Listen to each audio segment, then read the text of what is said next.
Trump sends racist tweet against Dem lawmakers. Washington starkly injecting race into his criticism of liberal Democrats.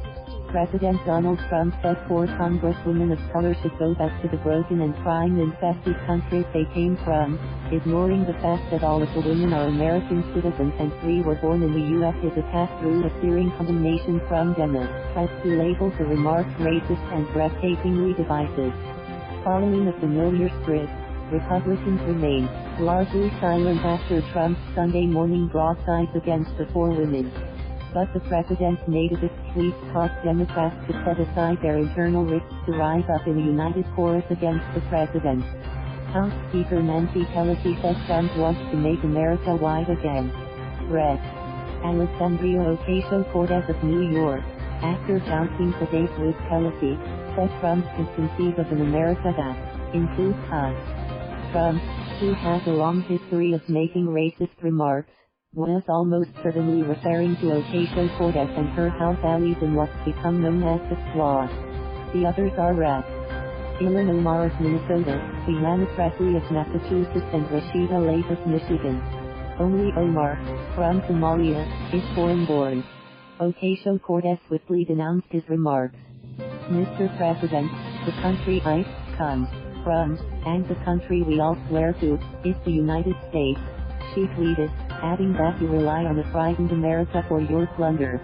Omar also addressed herself directly to Trump in a tweet, writing, "You are stoking white nationalism, because you are angry that people like us are serving in Congress and fighting against your hate-filled agenda." Red.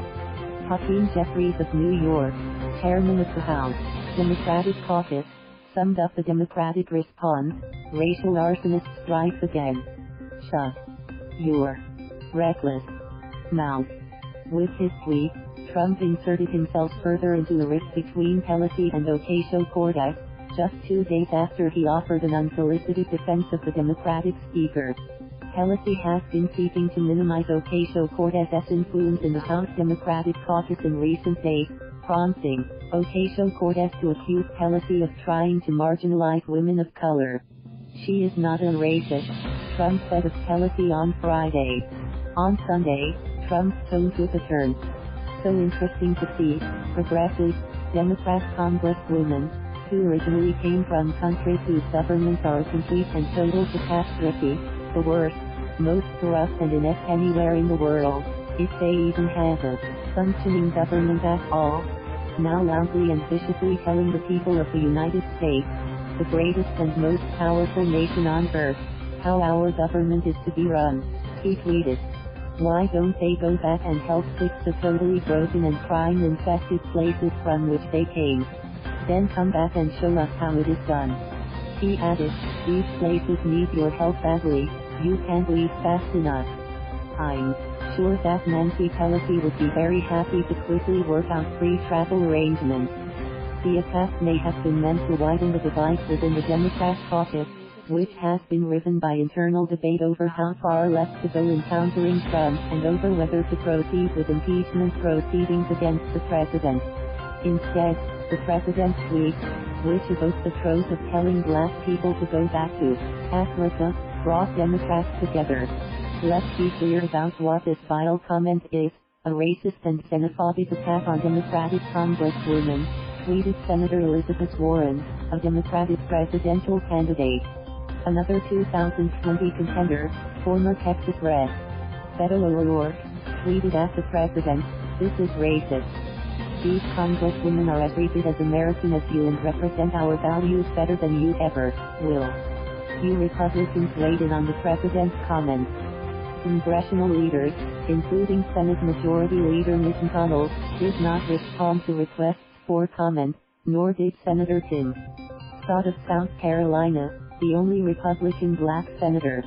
Mark Morgan, the acting commissioner of U.S. Customs and Border Protection, in a previously scheduled appearance on Face the Nation on CBS, said only, "You're going to have to ask the president what he means by those specific tweets."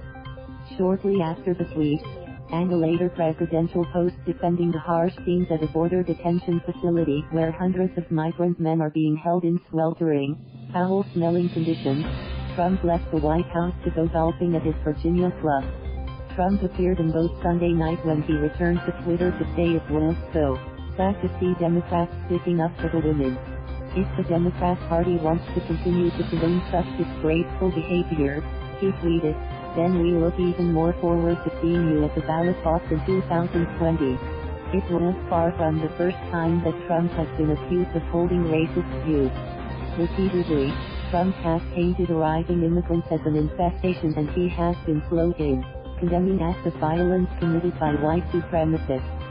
And he launched his political career with false claims that President Barack Obama was not born in the United States.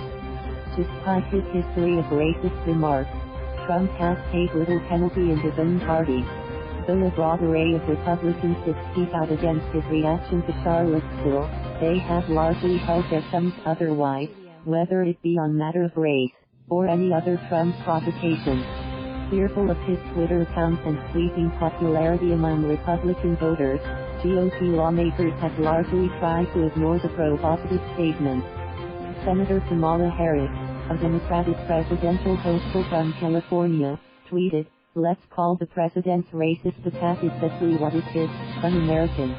Ocasio-Cortez, who is of Puerto Rican descent, was born in the Bronx, New York, and raised in suburban Westchester County. Presley, the first black woman elected to the House from Massachusetts, was born in Cincinnati. Omar, the first Somali native elected to Congress and one of its first Muslim women, was born in Somalia but spent much of her childhood in a Kenyan refugee camp as civil war tore apart her home country. She immigrated to the United States at age 12, teaching herself English by watching American TV and eventually settling with her family in Minneapolis. Blake was born in Detroit. Thank you for watching. Please subscribe.